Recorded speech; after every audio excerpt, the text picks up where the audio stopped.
Welcome to Marvelous Disney, the podcast that discusses the most recent doings of one of the more dynamic divisions of the Walt Disney Company, which is, of course, Marvel Entertainment. This is entertainment writer Jim Hill, and my co host, the amazing Ern Adams, and I are recording this week's episode on Tuesday, January 18th, 2022. And tonight's the night for the big experiment. Is that correct, Aaron? Your flash mob. I guess so. I didn't actually expect it to be a thing, but then people started sending me like little calendar reminders of like they're getting ready to attend. So then I figured, oh, well, if they're going to do it, well, might as well check in at 7:13 since we're going to be here recording.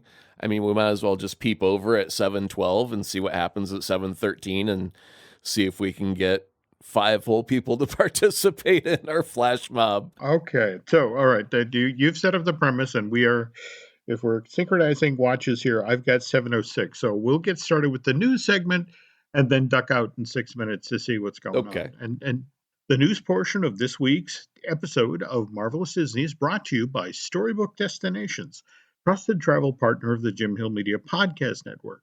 For a worry-free travel experience, please book online at storybookdestinations.com. Okay, so again, Aaron and I are recording this on Tuesday, January 18th, 2022, which is 4 weeks and 5 days since Spider-Man No Way Home arrived in theaters on December 17th. So, and I don't know if you saw, Aaron, but this past weekend, that John Watts film was finally nudged out of the number one spot by the Scream reboot, which debuted this past Friday, and this Paramount Pictures production sold $30.6 million worth of tickets during its first 3 days in North America. And during that same 3 days, Spider-Man No Way Home only sold $20.8 million. But if you take that amount and add it to how that Columbia Pictures film has done so far in the North American territory, it is now in 4th place in the industry's list of the highest grossing films of all time.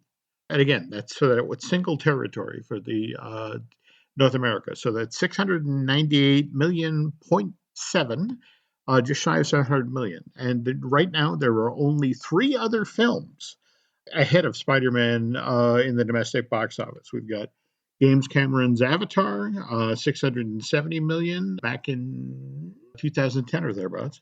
We've got the Avengers Endgame, that's 858 million. And then finally, Star Wars Episode 7, The Force Awakens, which is 936 million. And the last three films that I just mentioned have not been adjusted for inflation. But the current thinking is that No Way Home has a pretty good shot at surpassing Avatar's box office title before that John Watts film then becomes available as a video on demand title on February 28th. But that said, it still has to sell 62 million worth of tickets in North America over the next 6 weeks, which is potentially doable. So by this point, Spider-Man will be out of theaters, but Morbius the Living Vampire comes out April 1st. Here's what you do. You do a triple feature of Venom, Let There Be Carnage, which ends with the Spider-Man, the licking of the TV screen, right? And then you do Spider-Man No Way Home, which ends with the Carnage, or with Venom at the bar button. And then you do Morbius, which has multiple links back to Venom. So there you go. You do a triple feature, and that way people that are excited to see Morbius and the Spunk universe unfold like a beautiful little flower, they got a reason to go back in and watch Spider-Man one more time on a cheap ticket. It a really weird bend on reality. Venom, Let There Be Carnage, actually did go back into theaters this past Friday. Sony did this because exhibitors were upset that Morbius had been pushed back from January 28th to April 1st. And so, it's like, look, a screen with something on it is better than a blank screen. There's just no way that Spider-Man No Way Home, even with what we were talking about just on the last week's show about the potential award season run, there's just no way they're going to close the gap to equal the box office total for Avengers Endgame or The Force Awakens. And it is now 7:12. So shall we go to the appropriate point and see if our flash mob happens? Yeah, actually, I'll kick over here to our. Actually, had a theme song here ready to go for it. There we go. Okay. Kick that in. It's all dramatic. All right, at 7:12, we are going over to the Twitter page for our flash mob.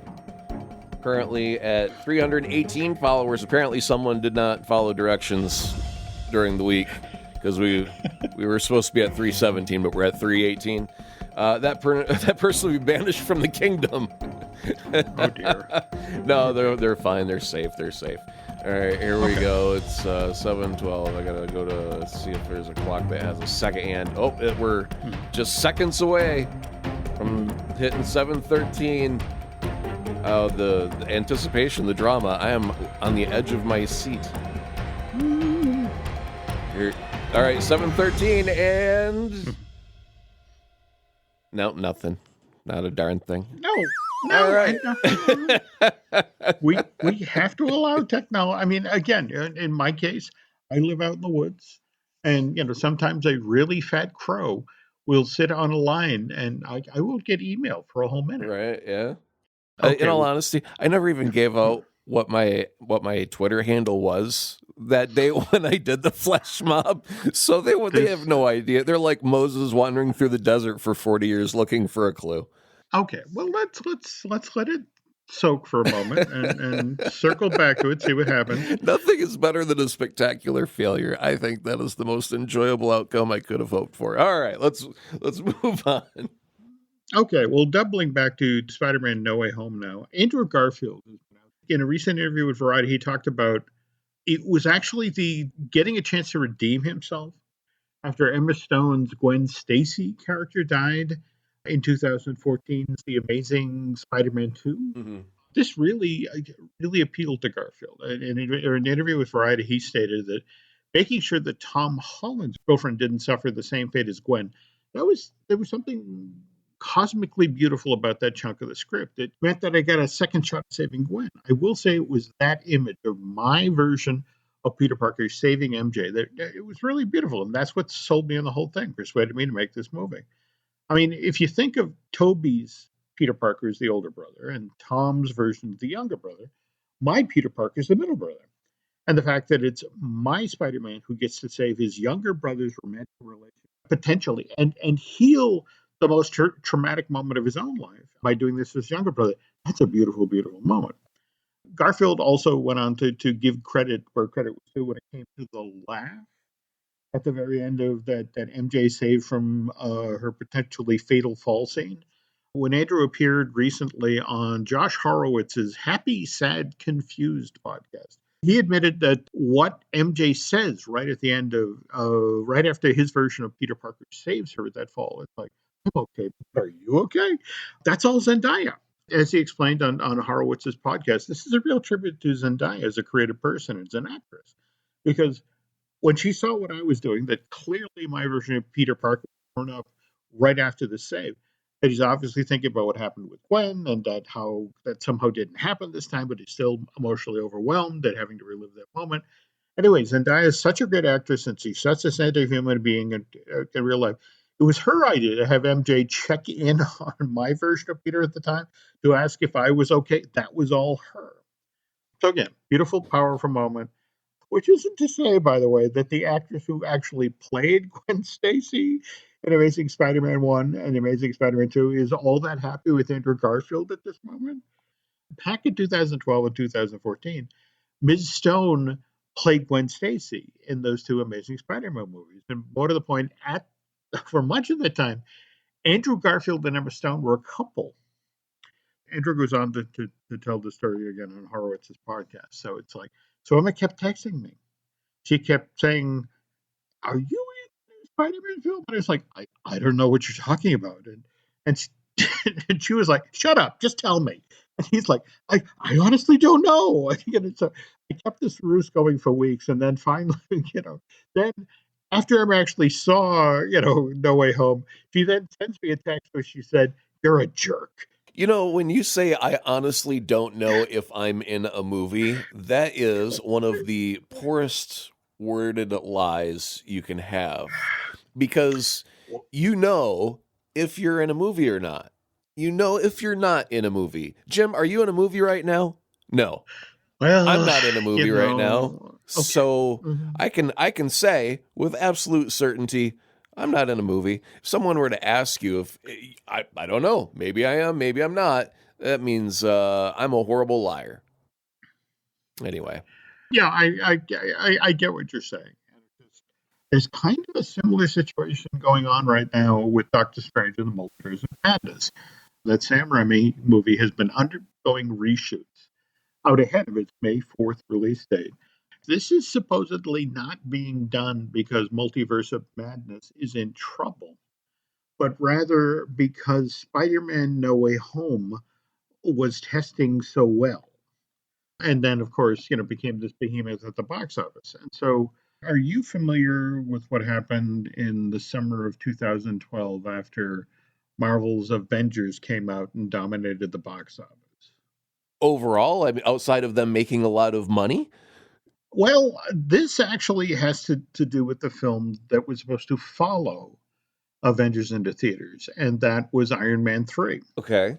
And, they had scripted the film. Shane Black had been hired to be the director. And, they were in the middle of pre production when suddenly Kevin Feige called Shane into the office and said, "We're concerned that on the heels of, the original Avengers film, that Iron Man 3 is going to look less, Right. Yeah. like a less. So here's the thing: your budget is $140 million. How would you feel if we gave you 200 million?" And Shane was like, "Well, okay," but said with the understanding that you now have to go out and create a couple of additional big action scenes that need to logically drop into this film. Right. That's where the monkey scene, a barrel of monkey scene when Air Force One is Oh basically shot yeah, down. yeah. That was an add-on scene of here. We need an action beat. Boom. There's an action beat. There you go. Yeah. But it was just the notion of, okay, figure out a way to make this happen and fit in logically to the film.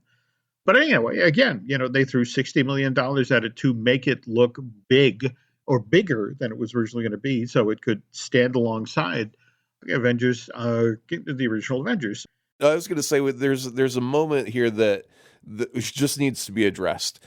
The Hmm. fact that your boss can come to you like a Kevin Feige or whomever from Marvel goes to Shane Black, the director, and says, "Tell you what, I want a scene.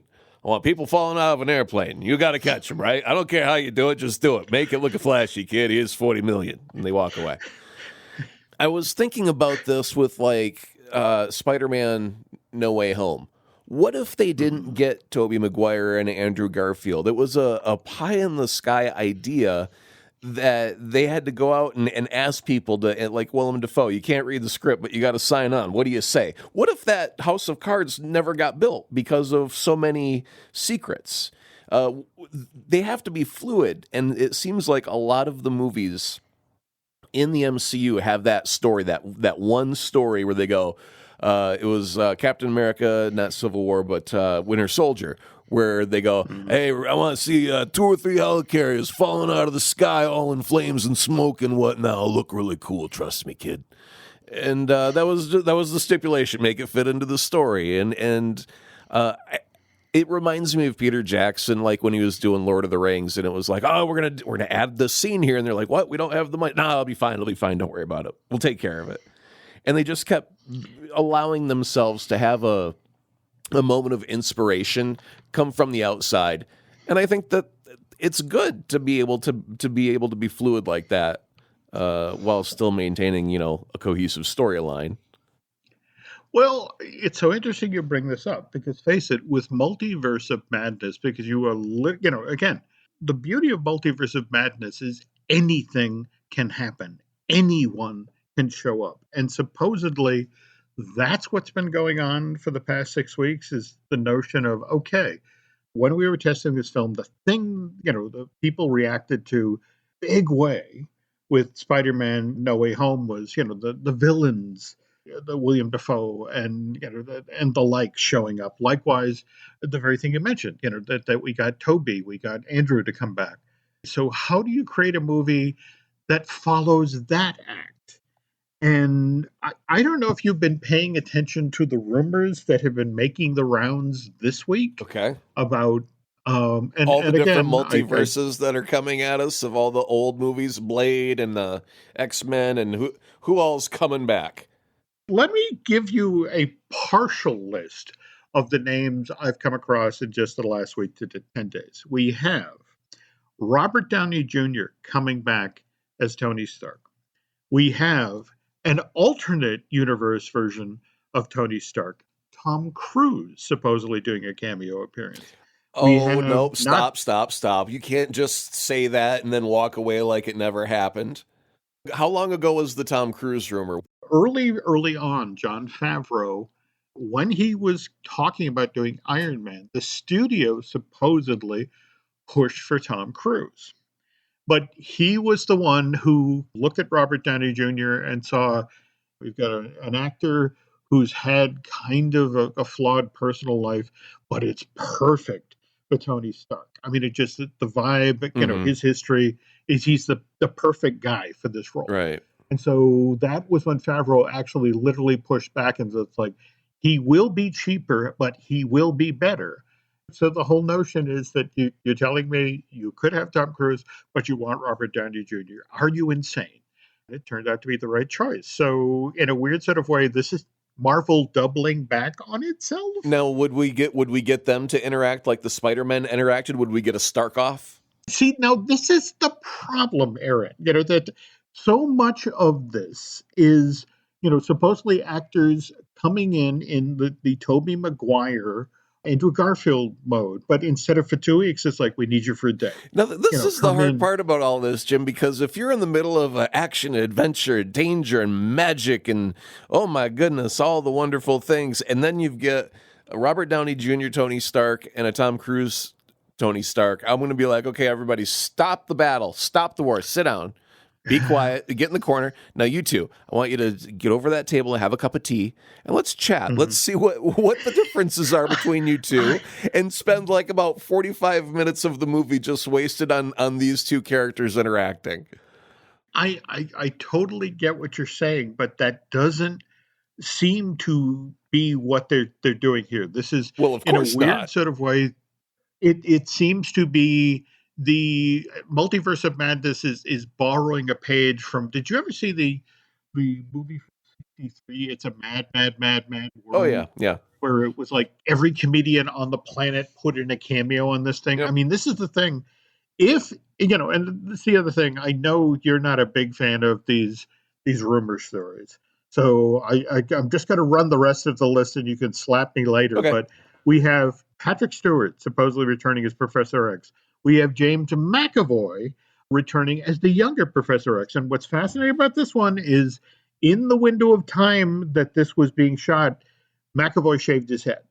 Sophie Turner, on the other hand, who has previously played Jean Grey in the dyed her hair the right color for Jean Grey during this period. Likewise, and again, I know these three keep coming up, but we've got Ryan Reynolds is Deadpool. We've got Hugh Jackman supposedly putting an appearance as Logan and Wolverine, and then the kicker, because this is supposedly going to happen at some point, John Krasinski as Mr. Fantastic. See, here's the problem. Having just seen the Impossible movie, having just seen Spider Man No Way Home, normally you and I would discount this, would poo poo this. This is all rumors. But having pulled off that movie, we at least have to give some credence to some of this, right? Yeah, I mean, I didn't believe what they were doing with Spider-Man and Toby and Andrew and all that jazz, and so now anything is possible, Mm-hmm. which is kind of frightening because I don't want it to be, hey, look at us jumping the shark. Oh, hey, now we're Mm-hmm. jumping two sharks. Hey, Tom Cruise is playing a shark. Well, the one thing, and again, the other thing that's a good thing to have in our corner is this is a Sam Raimi movie. Oh, wait a minute. So who's Bruce Campbell playing then? What were the films that Sam Raimi and Bruce Campbell made together? Well, the Evil Dead movies, but he was also cameoed in all of the Spider-Man movies as well. Absolutely. He even cameos in the Oz and Great and Powerful. Right. Sam loves him. He brings him in all the time. But bring up Evil Dead movies. If you remember, they have a ridiculous body count in those films. The characters introduced and then drop like flies. Well, hold on that thought right there, the body count. We were talking about Sam Raimi being the director, and that earlier Multiverse of Madness was going to have horror elements or be one of the most horrific of the Marvel movies. I did not get one hint of that during any of the trailer that we got. Are we still expecting a horror vibe? Has that been scrubbed clean? They don't seem to be pitching that angle as hard as they once were. The way Marvel these days handles trailers, where it's the art of misdirection. I think you were the one who talked about when we saw, quote unquote, the final trailer for Spider-Man No Way Home, and you were the one who pointed out, is like, look at that scene where, Spider-Man is jumping and you've got 3 villains reacting and 1 Spider-Man. Yeah, but the difference about that was that the Spider-Man trailers actually gave you a good sense of the feel of the movie, the vibe of how it was going to play. Fun, lighthearted, action and adventure, romp, etc. If a horror movie wants to say, hey, I'm a horror movie, they're going to put out a trailer that's got more violins screeching and thumps and bumps and large blah scares, and there was no hint of that. So I think it may have like a scare or two, but I just don't see them embracing anything horrific or letting anybody know that horror is even a thing in this. So that must mean it's going to be very, very light, if at all existing. I would argue that, think about when we got to see our first Multiverse of Madness teaser trailer. We were coming out of the end. It's an end credit scene on Spider-Man No Way Home. Right, so it's got to be tailored for that flavor instead of its own thing. There we go. I would argue the trailer got cut to preserve that mood, that feeling. Right. Fair point. But anyway, given again Sam's predilection with the Evil Dead films, and likewise given that Multiverse of Madness, as you mentioned, is supposed to have a horror element, evidently a lot of these actors who show up don't necessarily live very long, and Stephen Strange sort of races out of the scene as yet another iteration of a character gets blown up. Mm-hmm. So I'm looking forward to the next trailer, because I'm betting it will be much more in the flavor and the tone of what you just described. That if this is more of a horror film, we'll get a better sense of that trailer. Right. But at the same time, trying to preserve the secret cameos that supposedly turn up. And speaking of films that are shooting, Monday, January 17th, production resumed on Black Panther: Wakanda Forever down in Atlanta. Letitia Wright is supposedly on set. There is no word about her vaccine status, but Wakanda Forever is still locked in to a November 11th release date. And by the way, Aaron, when we get back from this break, you and I are going to talk about what the coming year has in store for MCU fans, including that Moon Knight trailer that just dropped last night.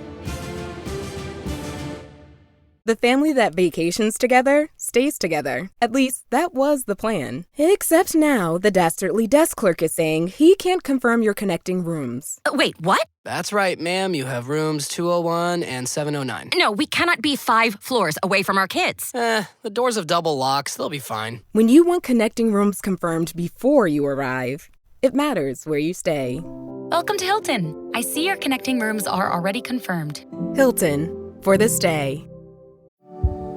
Every story you love, every invention that moves you, every idea you wished was yours, all began as nothing.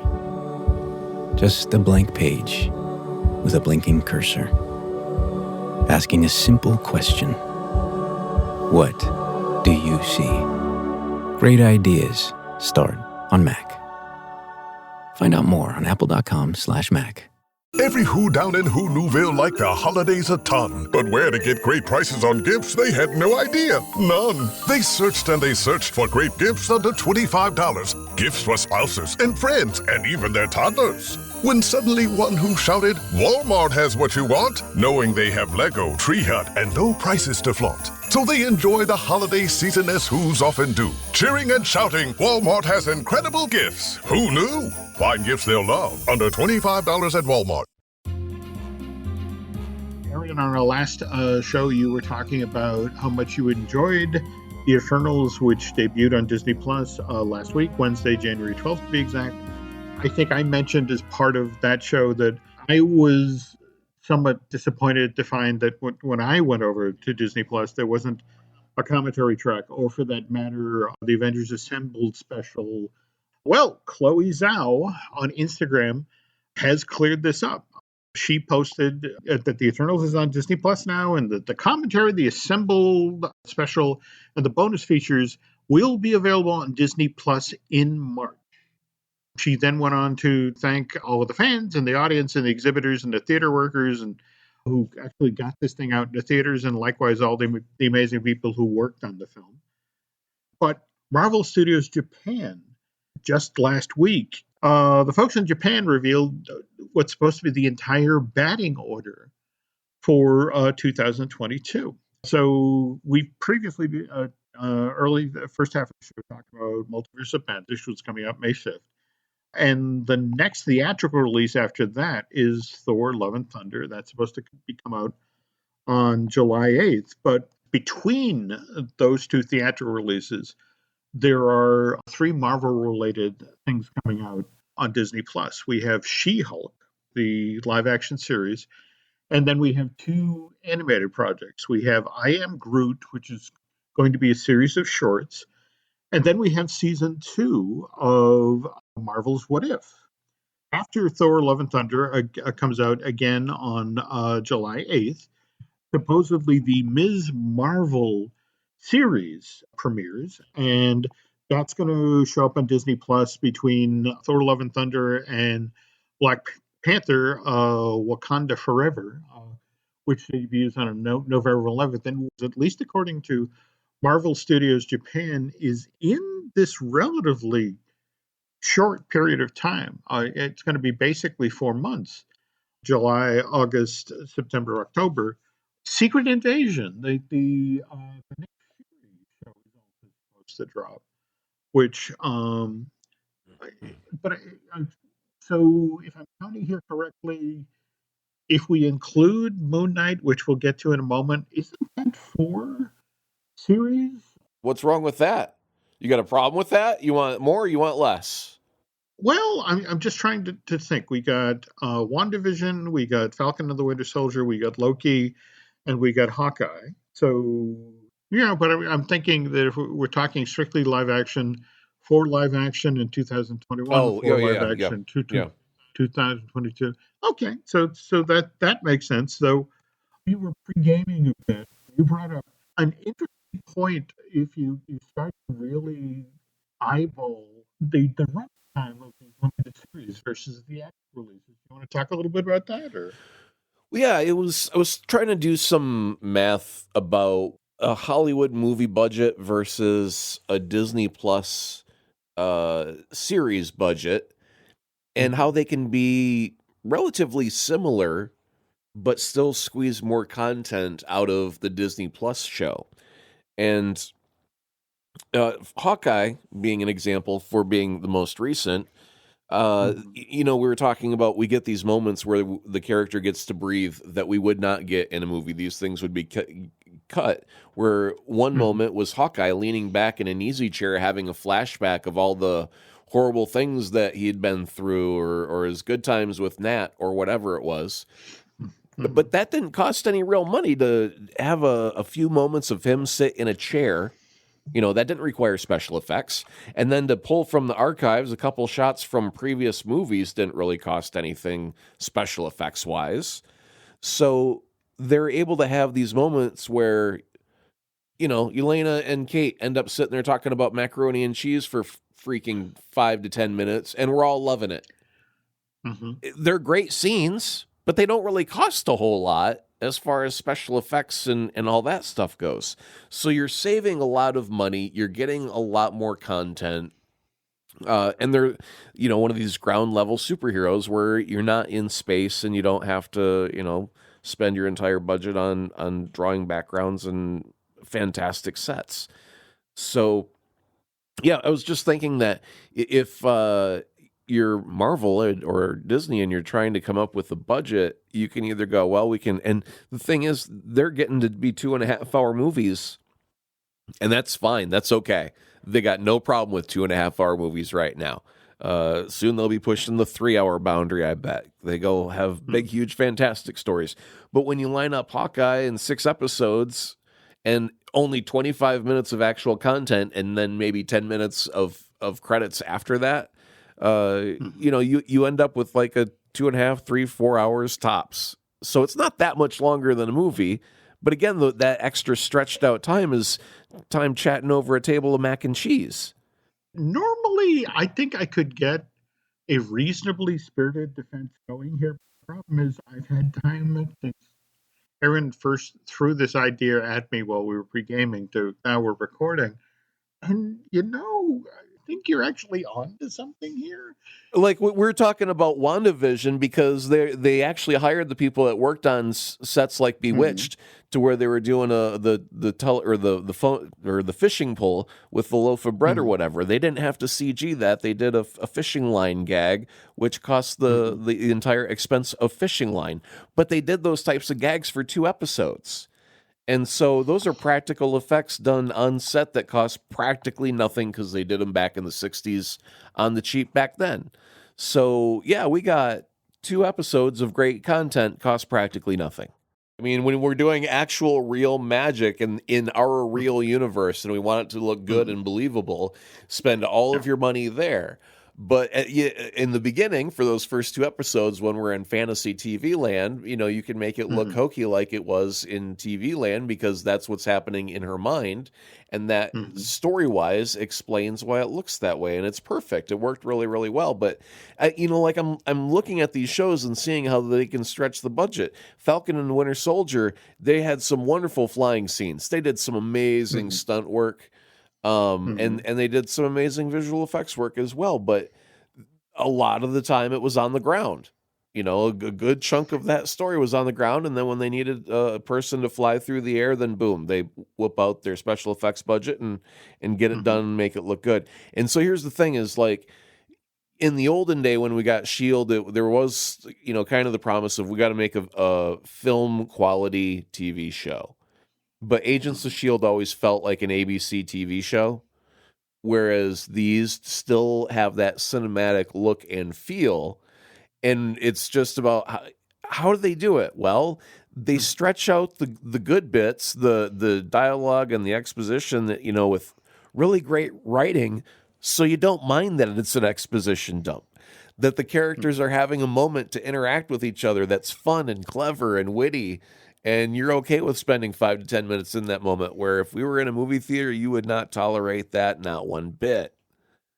And so I think we have a different mentality about how we're able to perceive the media because it's a show doled out to us week by week versus, crammed all at once in a theater. But, budget-wise, I can see how they can make something longer on a similar or smaller budget and still have it look just as good. They're not cheating. They're just doing a really damn good job at telling stories, and now they got the budget because they're making billions of dollars, and they go, you know what, we're gonna make this guy fly through all 6 episodes. That's fine.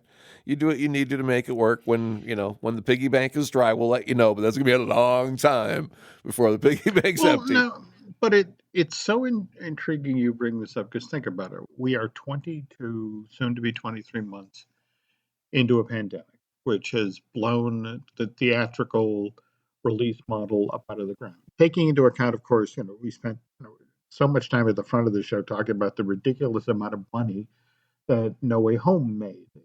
The very thing you're talking about, though, the notion of you have this making this giant pile of money, the business has changed. The notion is that you're not going to the movie theater and plunking down your $10 or $15 for your tickets and then buying your soda and your popcorn, which is the way the theaters, actually make their money.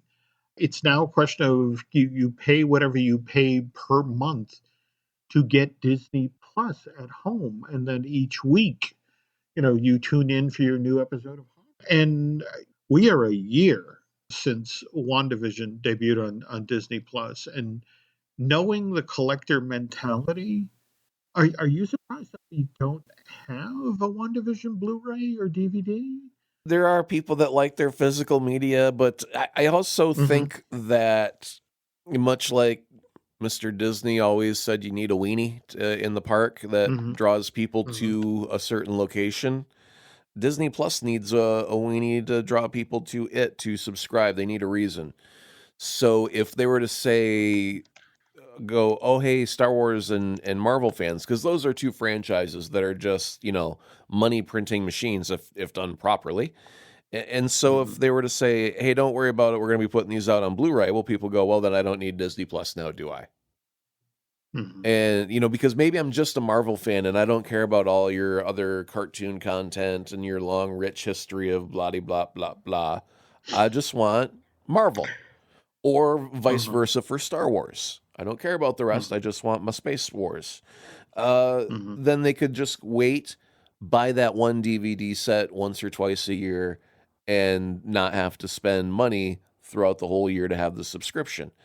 Whereas, Disney Plus needs a reason for you to cough money at it every month. So that's it. And that's why they're not going to put it out on Blu-ray and DVD, is because if you love Star Wars, and you're exactly right, that's the completionist mentality of I want to have all of the Marvel stuff on disc on my shelf right next to me where I can reach out and grab it anytime, day or night. And that is stuff that will never be on disc. So the only way I can reach out to it day or night is through the portal known as Disney Plus. Interesting. I by the way, just to sort of further add some reference here, that there's the wonderful series of art of books that they've done for each of the Marvel movies.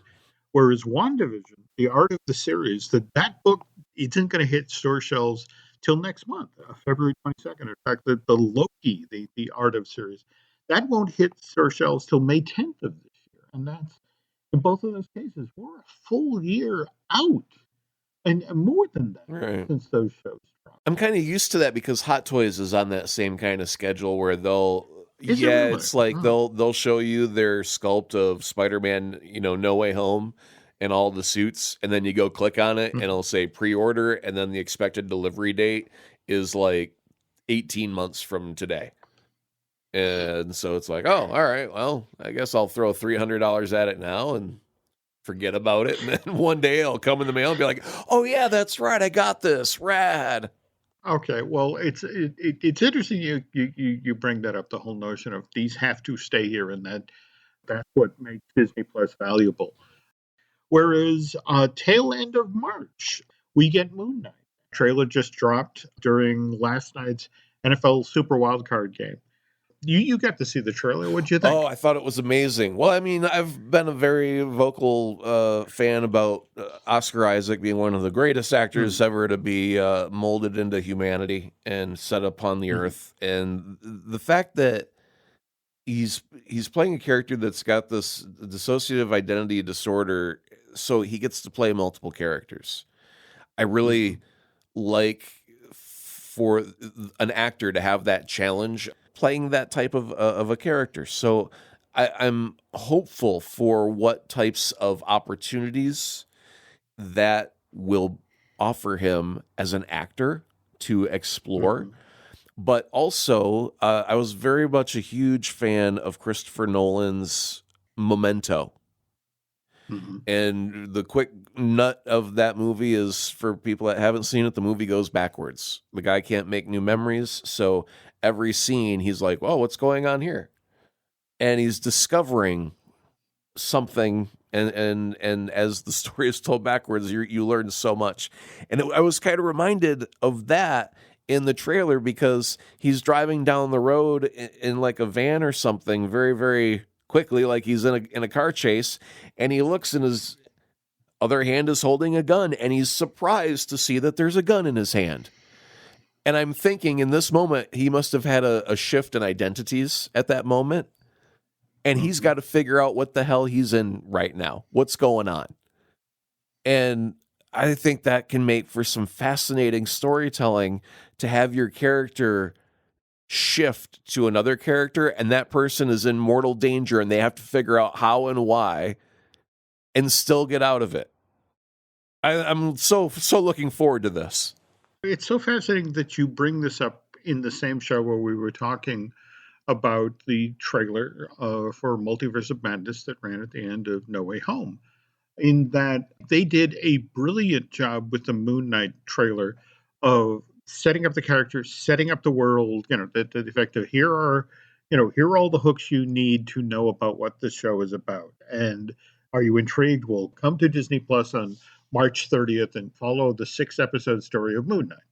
Whereas with Multiverse of Madness, because you are holding back so much story because you don't want to give away your surprises, you ended up with a trailer. Again, I think you mentioned the fact that isn't this supposed to be a horror film? Shouldn't there be something that lets me feel how suspenseful or potentially terrifying this is? Moon Knight looked a lot more horrifying than anything out of the Doctor Strange movie, right? It did. Yeah. I mean, but at the same time, I gotta see this. And I'm not a horror fan, but I'm on board from the get-go with this trailer, because between the cast, and we haven't even talked about Ethan Hawke, who I'm not sure what the deal is with the villain. I think we've talked previously about he's supposedly modeled after David Koresh and the Branch Davidians. Right. And well, I mean, the whole Moon Knight character is he's given his powers from an Egyptian moon god. Mm-hmm. So the fact that your power, your hero's power comes from a moon god or a moon deity. The fact that your nemesis is going to be like a cult leader, that's not so far off the mark. I think that's pretty on mark there for that territory of story. All we have to do, folks, is hang in there till March 30th, and we'll get to see that. If what Marvel Studios Japan has revealed, we are in an embarrassment of riches situation with 3 theatrical releases. And aren't we also supposed to get Spider-Man into the Spider-Verse 2, or through the Spider, whatever they're calling it? Through the Spider-Verse 1 or Across the Spider-Verse 1, Part 1. Yeah. I mean, and if you're including all the spunk with Morbius, and I have seen a lot more people be, when they talk about Marvel, they've actually been very inclusive of everything that Sony's been throwing into that mix as well. There's no redheaded stepchild type situation for a lot of the fans out there. They totally embrace it as if it's part of the MCU proper, and it has every right to be there. So I think that's very cool that it seems to be working in Sony's favor right now. Just the other night, channel surfing before bed, and watched the last 25 minutes or so of James Gunn's The Suicide Squad. Sure. Have you seen that yet? Or oh, absolutely. Okay, and it was just kind of interesting to watch this on the heels of the Peacemaker show showing up on that's HBO Max, right? Yeah. Now we gotta have a quick moment here to talk about that. Have you watched the Peacemaker show at all? Not yet. Okay. Have you heard about the intro? Yes, I actually saw that.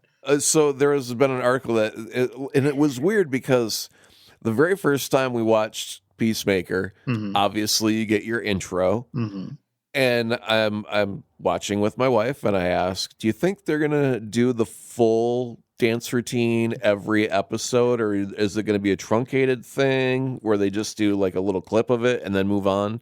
Like many show intros are shortened after a little while, right? Oh, sure. And so we get to episode 2, and it comes on, and I go, "Wow, look." And we watch the whole thing and go, wow, I guess they're not going to shorten it. And then episode 3 comes on, and we refuse to skip it. We did not fast forward because it is just so amazing to watch. Now this article comes out James Gunn talking about he wanted to make an intro that you cannot skip. And I'm like, you devil, you know the secret sauce. What is it about it that makes it that we can't skip it? But it was the fact that they're doing these very bizarre, very absurd dance moves, but with a very, very serious look on their face. They're very determined. And when you go back and look at it, go, yeah, that is kind of what it is. They're all very, very serious face, doing the weirdest damn dance moves ever, and we cannot skip it. We do not have the power. It's like a hypnotist. Like, you are under my spell. You'll now bark like a dog. You'll now watch all of the Peacemaker intro and never skip it. To your wishes, my command, James Gunn. There we go. Well, I can correlate that with the 25 minutes I watched of the Suicide Squad. Because again, now it's like, well, damn, now I got to go back and watch the whole film because that was so much fun. The fact that Polka Dot Man is like the heart and soul of the darn movie, right? And you don't expect that. You're like, who's this Polka Dot Man? And you end up falling in love with him. But the big thing at the end, the big bad at the end, is so comical, so outlandish, so crazy, so silly. And the fact that you've got a walking, talking shark voiced by Sylvester Stallone. And, how can you not love Margot Robbie in anything that she does? She's great. And the cast is just wonderful. And Idris Elba, he's like a god amongst men as well. And you have him get in a fight with John Cena. And, geez, man.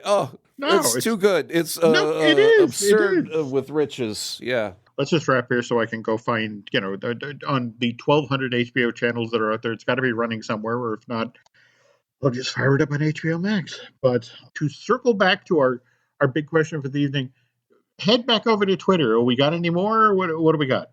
Oh, yeah, we got to do our Twitter update. Hold on here. We got to... All right. Dramatic music is playing. I'm clicking the refresh button. Everybody is at the edge of their seat once again, as we say. No, it's the exact same. Nobody participated. Okay.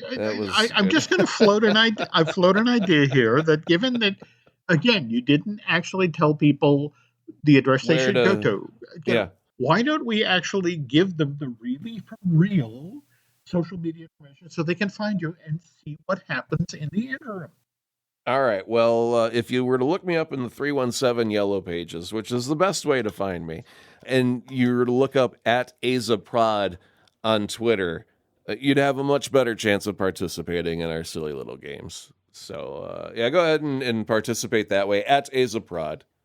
There we go. Okay, so that's what we need you folks looking for. Now, Nancy would like me to remind you that you can find us on Twitter and Instagram as Jim Hill Media, and over on Facebook as Jim Hill Media News. Beyond that, also want to remind you we have two other wonderful podcasts here at the Jim Hill Media Podcast Network. We've got Disney Dish with Lantesta, and we were just talking about Drew Taylor, who works with me on the Fine Tuning podcast, where we discuss all sorts of animation news. That, I guess, is going to do it for this week's folks. And thank you so much for listening. And now I'm going to go find the hour plus that precedes that great